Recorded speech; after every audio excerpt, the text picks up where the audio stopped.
ಮತ್ತು ಹಗೆತನ ಸೇರಿದಂತೆ ಯುದ್ಧದ ಪರಿಣಾಮವು ಭಯಾನಕವಾಗಿದೆ.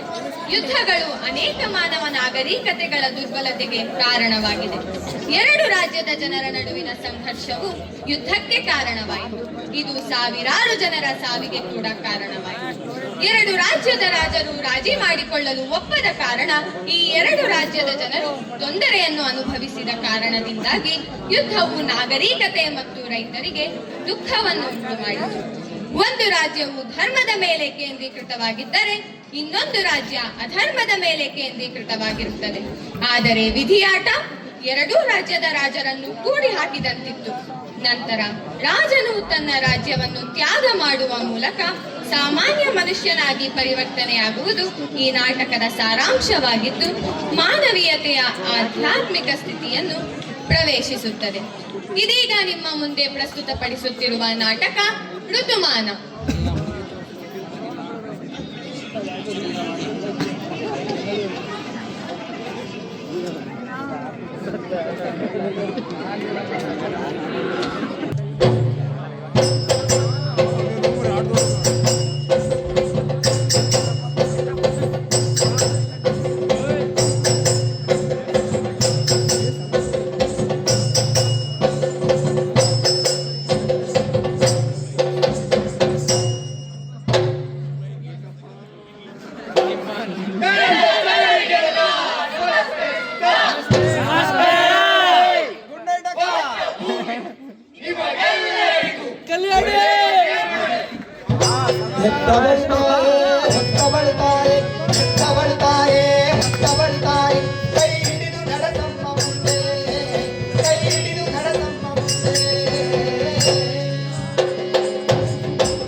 ಯುದ್ಧವೇ ಮುಖ್ಯವೋ ಪ್ರೀತಿಯೇ ಸತ್ಯ ನಾವೆಂದು ನೀವೆಂದು ರಣರಂಗಧೋ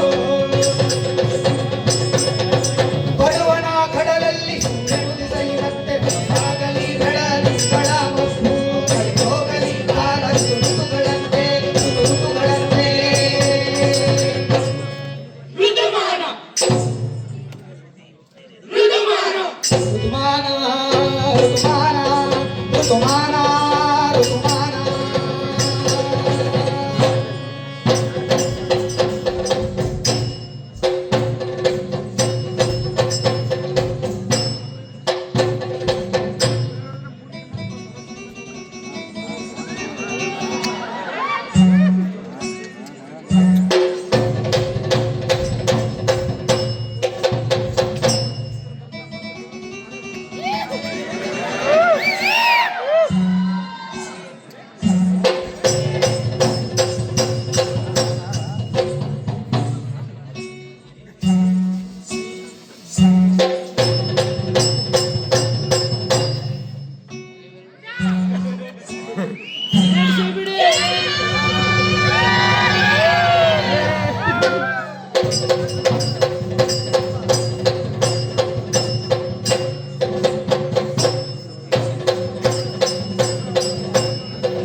ಇದನ್ನಿನ್ನೇ ಮಾತು ಅನ್ನವೆಂಬ ಅಮೃತವನಿದ್ದ ಅನ್ನದಾತರೇ ದೇವರು ಎಂದು ನಂಬಿರುವ ಆ ಕಾರ್ಪಕೇಯನ ಕಥೆಯೇನು?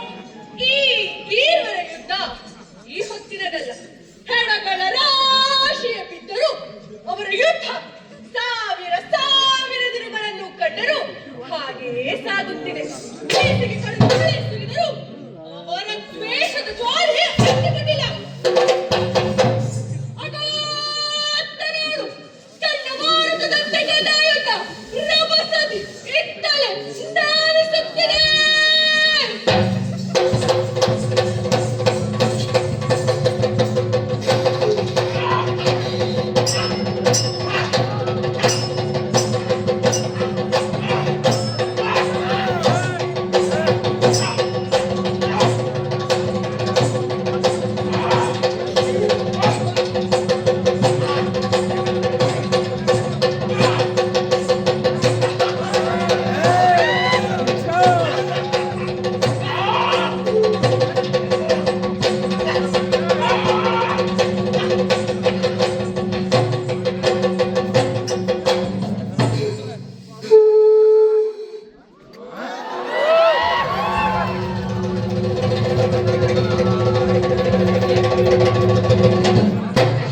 ಹೇಳಿ ಪೃಥ್ವಿಲ್ಲ, ನಿನ್ನ ಸಾವು ಇದೇ ಮಣ್ಣಲ್ಲಿ ಅದೊಂದನ್ನಿಂದಲೇ ಆಗು.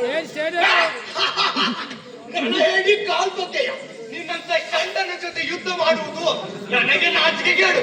ಹೋಗು, ಜೀವ ಉಳಿಸಿಕೊ.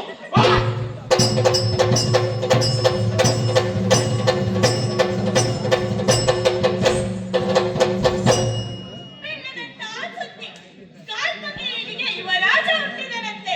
ಯುವರಾಜನಿಗೆ ಜೋಡಿಯೊಬ್ಬಂತೆ ಆ ಪೃಥ್ವಿಕನಿಗೆ ಯುವರಾಣಿಯ ಜನನವಂತೆ. ಹಾಗಿದ್ದರೆ ಈ ಯುದ್ಧ ನಿಲ್ಲುವುದೇ? ಈ ಭೂಮಿ ಮತ್ತು ರೈತರು ಉಳಿಯುವರೇ?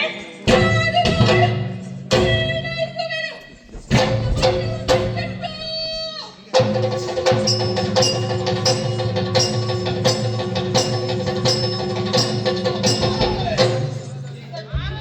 ಬಾರ ಸಖಿಯೇ ಉಷಿಯೇ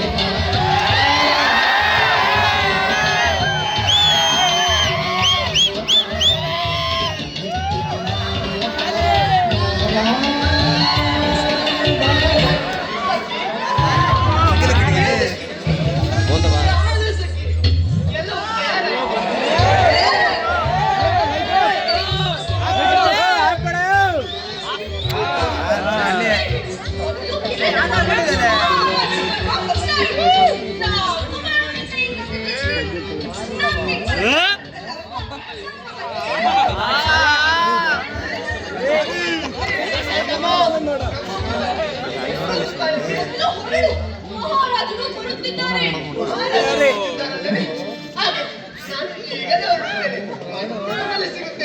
ಬಾರ ಸಖಿಯೇ ಉಷಿಯೇ ರಾಜಾಧಿರಾಜ ರಾಜ ಶ್ರೀ ಕಾಲ್ಬಗೆಯ ಮಹಾರಾಜರಿಗೆ ಜಯವಾಗಲಿ. ಬಹುಪರಾಕ್, ಬಹುಪರಾಕ್, ಬಹುಪರಾಕ್.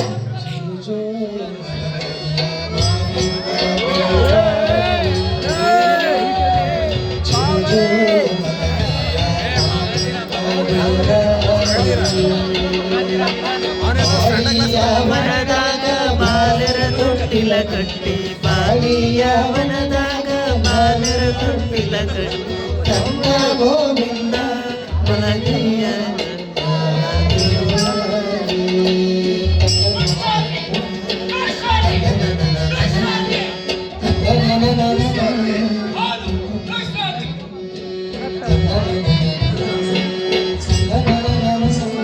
ಮಂತ್ರಿಗಳೇ, ಈ ದಿನ ನನಗೆ ತುಂಬಾ ಸಂತಸ ತಂದಿದೆ. ಹೌದು ಪ್ರಭು, ಯುವರಾಜರ ನಾಮಕರಣ ಸಮಾರಂಭ ತುಂಬಾ ವಿಜೃಂಭಣೆಯಿಂದ ನಡೆಯಿತು. ಪ್ರಾಂತ್ಯದ ಎಲ್ಲಾ ಜನರು ತುಂಬಾ ಸಂತೋಷದಲ್ಲಿದ್ದಾರೆ. ಇದೇ ಸಂದರ್ಭದಲ್ಲಿ ನಮ್ಮ ಪ್ರಾಂತ್ಯದ ಕೃಷಿಗಾಯ್ದು ಸಾಧನೆ ಮಾಡಿದ ರೈತರಿಗೆ ಗೌರವ ಸತ್ಕಾರದ ತಯಾರಿಯಾಗಲಿ. ಎಲ್ಲವೂ ಸಿದ್ಧಗೊಂಡಿದೆ ಪ್ರಭು.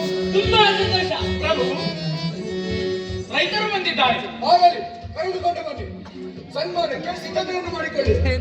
ಪ್ರಭು, ರೈತರು ಬಂದಿದ್ದಾರಂತೆ. ಪ್ರಭು, ಕುಳಿತುಕೊಳ್ಳಿ. ಇರಲಿ. ತಾವು ಈ ರಾಜ್ಯದ ಸಾಧಕರು, ದಯವಿಟ್ಟು ಕುಳಿತುಕೊಳ್ಳಿ.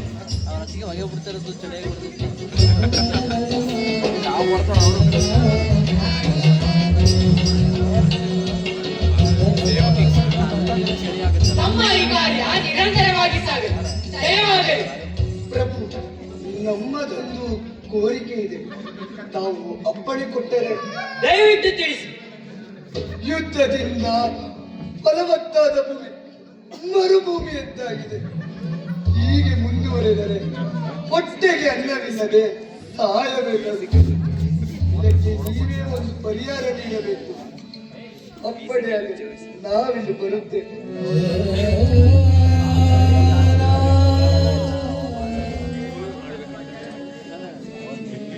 ಪ್ರಭು, ಪ್ರಭು, ಯುವರಾಜರ ಕಣ್ಗಳು ಎಷ್ಟು ತೇಜಸ್ಸಿನಿಂದ ಕಂಗೊಳಿಸುತ್ತಿದ್ದವು. ಹೌದು, ರಾಜ ಕಡೆ ನೇರ ದೃಷ್ಟಿ. ಆ ಗಾಂಭೀರ್ಯದಿಂದ ನೋಡುತ್ತಿದ್ದರೆ ತುಂಬಾ ಸಂತೋಷವಾಗುತ್ತದೆ. ಪ್ರಭು, ಓ ನಮ್ಮ ವೈರಿ ಕುತ್ತಿಗೆ ಮಗ ಹುಟ್ಟಿದೆ ಅಂತ ಸಂತೋಷವಲ್ಲವೇ? ಪ್ರಭು, ಆತ ನಮ್ಮ ವೈರಿ. ಆತನಿಗೆ ಒಳ್ಳೆಯದನ್ನು ಬಯಸುವುದೇ ಬೇಡ ಪ್ರಭು. ಅವನ ಸಾವು ಆಗಲೇಬೇಕು. ಅವನ ಸಾಮ್ರಾಜ್ಯ ಬೆಳೆಸಬೇಕು. ಮಂತ್ರಿವರ್ಯ, ಆತನು ಮಾಡಿದ ತಪ್ಪಿಗೆ ಸಮಯ ಉತ್ತರ ಕೊಡಲಿ. ಪ್ರಭು, ಆತ ನಮ್ಮ ನೆಲದಲ್ಲಿ ಇಸಿದ ಬೀಜ ಬಿತ್ತುತ್ತಿದ್ದಾನೆ. ನಮ್ಮ ರಾಜ್ಯಕ್ಕೆ ಬರುವ ನೀರನ್ನು ತಡೆ ಹಿಡಿದಿದ್ದಾನೆ. ಅದಕ್ಕೆ ನಮ್ಮ ರೈತರು ನಮ್ಮ ವಿರುದ್ಧ ಮಾತನಾಡುತ್ತಿದ್ದಾರೆ. ಪ್ರಭು, ಅವನ ಸಾವಾದರೆ ಮಾತ್ರ ನಮಗೆ ಜಯ. ಇಲ್ಲವಾದರೆ ಸತ್ಯತೆ ಪ್ರಭು. ಹಾಗಿದ್ದರೆ ಸಾವು ಎಲ್ಲದಕ್ಕೂ ಉತ್ತರವೇ? ಪ್ರಭು, ನಿಮ್ಮ ಶಾಂತ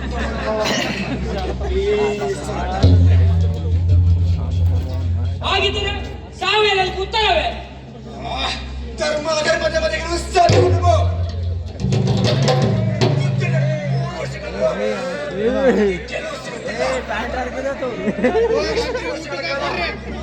ರಾಜ್ಯವನ್ನು ನಾವೇ ಹಿಡಿದುಕೊಂಡು ಬಂದಿದ್ದೇವೆ. ತಮಗೂ ಗೊತ್ತು. ನಮಗೆ ಬಿಟ್ಟು ಬಿಡಿ. ಆಗಲಿ. ಹಾ, ಯುವರಾಜರ ವಿದ್ಯಾಭ್ಯಾಸ ಚೆನ್ನಾಗಿ ನಡೆಯಿ. ಅವರು ಎಲ್ಲ ವಿದ್ಯೆಗಳಲ್ಲಿ ಪಾರಂಗತರಾಗಲಿ. ನಾವೇ ಮುಂದೆ ನಾವಿನ್ನು ಬರುತ್ತೆ. ಜಯವಾಗಲಿ.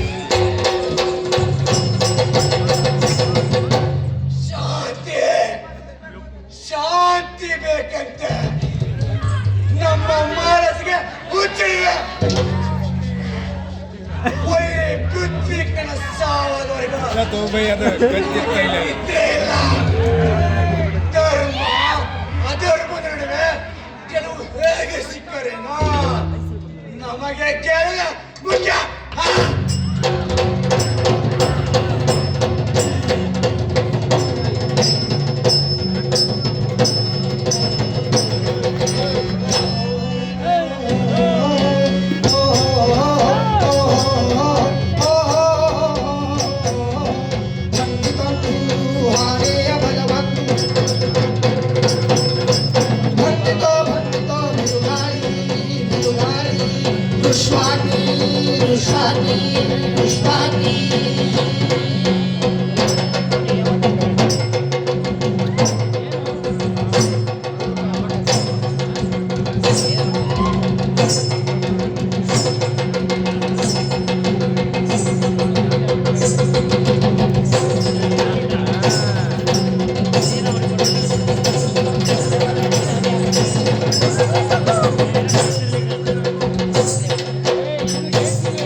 ವಿಶ್ವಾಸಿ 25 ವರ್ಷಗಳ ಕಾಲ ನಿನಗೆ ವಿದ್ಯೆ ನೀಡಿತು.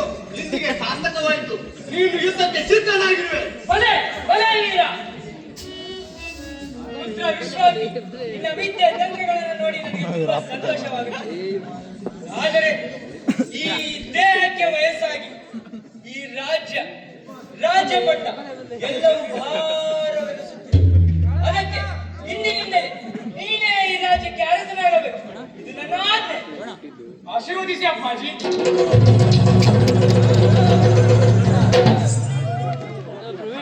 ತಮ್ಮ ಮಾತಿಗೆ ನಾನು ಬದ್ಧನಾಗಿರುತ್ತೇನೆ. ಈ ಇಡೀ ರಾಜ್ಯದ ಒಳತಿಗಾಗಿ ಸದಾ ಸಿದ್ಧರಿರುತ್ತೇನೆ. ಈ ರಾಜ್ಯವನ್ನು ಇನ್ನೂ ಉತ್ತುಂಗಕ್ಕೆ ಏರಿಸುತ್ತೇನೆ. ರಾಜನೀತಿ ಧರ್ಮ ಸದಾ ನಿನ್ನ ಮನದಲ್ಲಿರಲಿ. ಮಹಾರಾಜರಿಗೆ ಜಯವಾಗಲಿ. ನಾನಿಗೆ ಬರುತ್ತೇನೆ.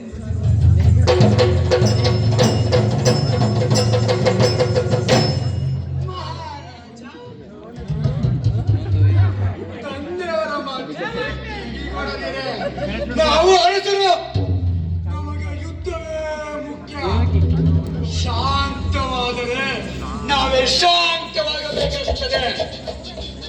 ನಾವು ಯುದ್ಧದಲ್ಲಿ ಗೆಲ್ಲಬೇಕು ಅಥವಾ ಯುದ್ಧ ಭೂಮಿ ಉಳಿಬೇಕು.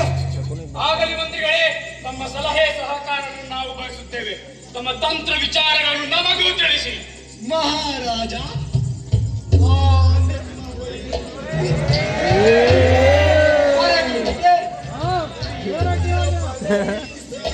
ಕಪಟದಿಂದ ಮೋಸ ಮಾಡಿ ಸೋಲಿಸಬೇಕು. ಮಂತ್ರಿವರ್ಯ, ನಾವು ನಡೆಯುವುದಾಗಿ ಧರ್ಮದಲ್ಲಿದ್ದರೆ ಕೆಲವು ತಾನಾಗಿಯೇ ಬರುವುದು. ನಾನು ಇದಕ್ಕೆ ಸಿದ್ಧನಾಗಿದ್ದೇನೆ. ನೀವು ಸೈನ್ಯವನ್ನು ಸಿದ್ಧಪಡಿಸಿಕೊಳ್ಳಿ. ನಾನೀಗ ಬರುತ್ತೇನೆ.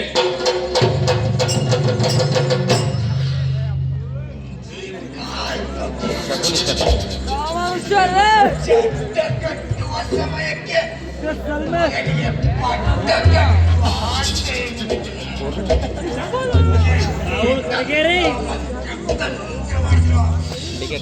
ವ್ಯಕ್ತವಾಗುತ್ತಿದೆ. ಈಗಿರುವುದು ಒಂದೇ ದಾರಿ.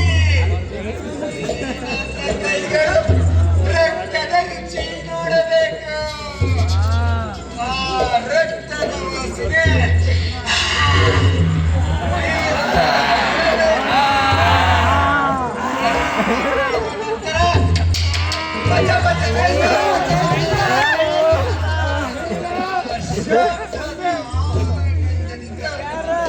ನಿನ್ನ ಮಗನನ್ನು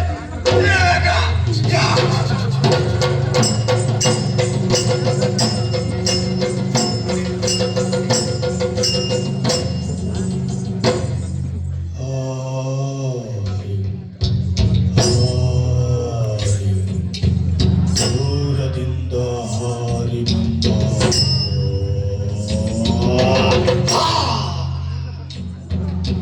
ಸತ್ತೆಯ ಮರಕ್ಕೆ ಬಂದಿತು ಗುಮ್ಮ.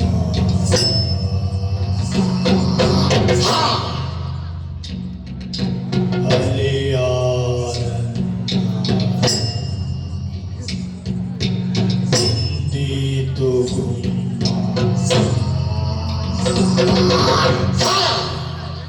ಅಯ್ಯೋ ಮಗಳೇ, ಅರಗಿಡೆ ಅರಗಿಡೆ. ಅಪ್ಪಾಜಿ, ಯಾಕೆ ಏನಾಯ್ತು?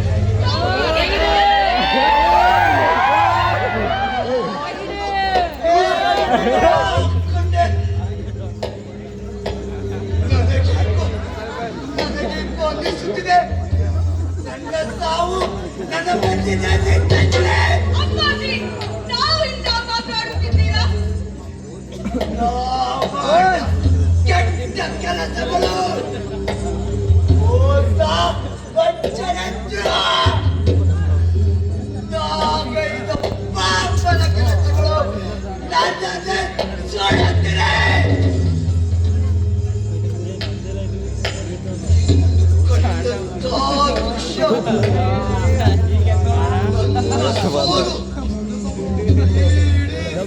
ರಾಜ್ಯದವರನ್ನೇ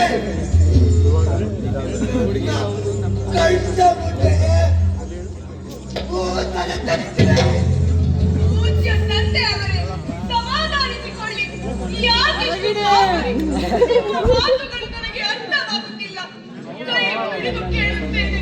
ಮನಸ್ಸು ಬಿಚ್ಚಿ ಮಾತನಾಡಿದಂತೆ ಮಗಳೇ, ಕಿಡಿಗಳೆದುರು, ಎದುರಿರು. ಈ ಇಡೀ ಸಾಮ್ರಾಜ್ಯ ವಿವರಣೆ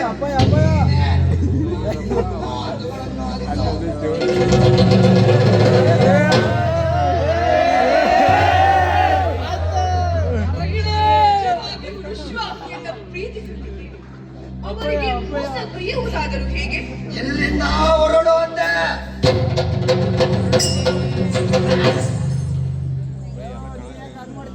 ನಾ ಮಾಡಿದ ಪಾಪವೇ, ನಾ ಮಾಡಿದ ಮೋಸ ವಂಚನೆ ಎಲ್ಲವೂ ನನ್ನನ್ನು ಆಹ್ವಾನಿಸಲೇ ಸಿದ್ಧರಿದ್ದೇನೆ. ಸೆಳೆದಿಪ್ಪ ಕೋರಿಕೆ. ನನ್ನ ಮಗಳಾದ ಯುವರಾಣಿ ಯುದ್ಧವನ್ನು ನೋಡಬೇಕು. ಅವರಿಗೆ ಶಕ್ತಿಯಾಗಿ ನಿಲ್ಲಿದ್ದೇನೆ. ಮಾತು ಕೊಡ, ಮಾತು ಕೊಟ್ಟರಷ್ಟೇ ಈ ದೇವರ ತ್ಯಾಗ ಮಾಡ. ಆಗಲಿ, ಪೂರೈಸುವೆವು ನಾವು ನಿನ್ನಿಚ್ಛೆಯನ್ನು. ಧರ್ಮದ ದಾರಿಯಲ್ಲಿ ನಾವು ಸದಾ ನಿಲ್ಲುತ್ತೇವೆ. ಬಿಟ್ಬಿಟ್ಟ ರಾಜ ಹೇಳಿಲ್ಲ.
ರಾಷ್ಟ್ರಪತಿ, ನಿನ್ನ ಪ್ರೀತಿಯನ್ನು ಬಯಸಿ ಕೇಳುತ್ತಿರುವೆ.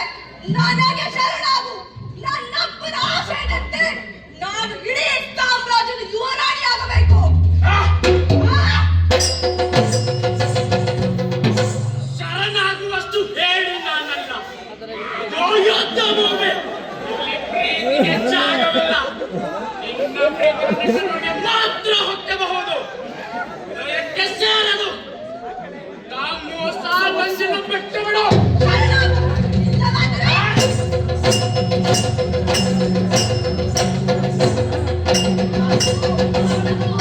ದಯವಿಟ್ಟು ಯುದ್ಧವನ್ನು ನಿಲ್ಲಿಸಿ, ದಯವಿಟ್ಟು ಯುದ್ಧವನ್ನು ನಿಲ್ಲಿಸಿ. ಉಳುಮೆ ಮಾಡುವ ಭೂಮಿಲಿ ರಕ್ತದ ಹೊಳೆ ಹರಿದಿದೆ. ಮನುಷ್ಯರ ದೇಹ ಮೂಳೆಗಳು ಛಿದ್ರ ಛಿದ್ರವಾಗಿ ಬಿದ್ದಿವೆ. ಇದಕ್ಕಿಂತ ಇನ್ನೊಂದು ಮುಖ್ಯವಾದ ವಿಷಯ, ಅತ್ತ ಅರಮನೆಯಲ್ಲಿ ಮಹಾರಾಜರು ಮಂತ್ರಿಗಳು ಬಂದು ಬಿಟ್ಟರು. ಈ ನಾಯಿಯನ್ನು ಕುಮಾರನನ್ನು ಕೊಂದಿದ್ದು ನೀಚ. ಇನ್ನೊಬ್ಬರಿಗೆ ದ್ರೋಹ ಮಾಡಿದ್ದೆ ಅಂತ ಹೇಳಿ. ಅವನು ಸತ್ತ ಹೋಗುತ್ತಾನೆ. ತಾನೇ ಎಲ್ಲದಕ್ಕೂ ಉತ್ತರವಲ್ಲ. ಸೇನಾಧಿಪತಿಗಳೇ, ಈ ನಾಯಿಯನ್ನು ಎಳೆದುಕೊಂಡೋಗಿ ಬಂಧಿಸಿ.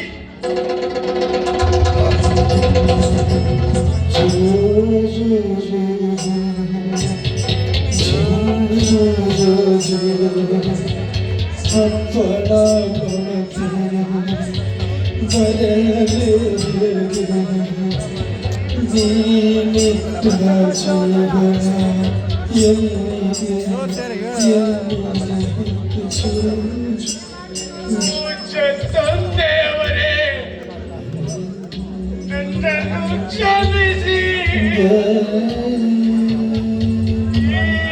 ಯುದ್ಧದಿಂದ ನಿಮ್ಮನ್ನು ಕೇಳಿಕೊಂಡೆ. ನನ್ನನ್ನು ಕ್ಷಮಿಸಿ. ನಾನು ನಂಬಿದ ದೈವವೇ, ನನಗೆ ಯುದ್ಧ ಬೇಡ. ಈ ರಕ್ತಸಿದ್ಧ ಭೂಮಿ ರಣರಂಗವೆಲ್ಲ ಬಯಲು ಮಾಡಲು ನಾನು ಸಾಗಬೇಕು ನೀವಿಬ್ಬರು ಜೋಡಿಯಾಗಿ ದೇವ ಪೂಜೆಗೆ. ಮನೋರ್ವ ಭೂಮಿಯ ಭೈರವನಂತೆ ಪೂರೈಸುವುದು ನಿಮ್ಮಿಚ್ಛೆ.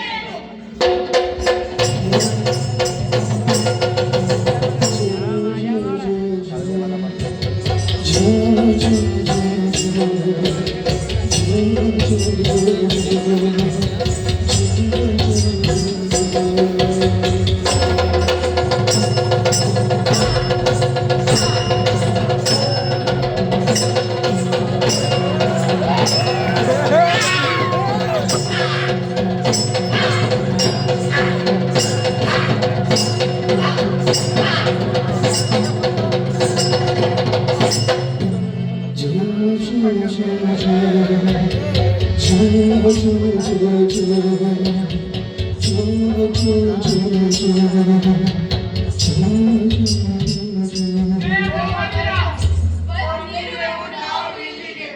ದೇವ ಮಾಡಿದಂತೆ ಎಲ್ಲವ ಅರಿತವ ನೀನು. ಈ ಯುದ್ಧದಿಂದಾಗಿ ತಂದೆಯನ್ನು ಕಳೆದುಕೊಂಡೆ. ಹಸಿರಾದ ಭೂಮಿ, ರಾಜ್ಯ ಪ್ರಜೆಗಳನ್ನು ಕಳೆದುಕೊಂಡೆ. ನನಗೆಲ್ಲ ಅರ್ಥವಾಯಿತು. ನೀವು ಕೇವಲ ಮನುಷ್ಯರಾಗಿ ಬನ್ನಿ, ನಿಮ್ಮಿಚ್ಛೆಯನ್ನ ಪೂರೈಸುವೆನು. ನಾವು ಕೇವಲ ಮನುಷ್ಯರಾಗಿಯೇ ಬಂದಿದ್ದೇವೆ. ಹಸಿವ ನೀಗಿಸು, ಅನ್ನವ ನೀಡು. ಬಡರೆ ಬೈರ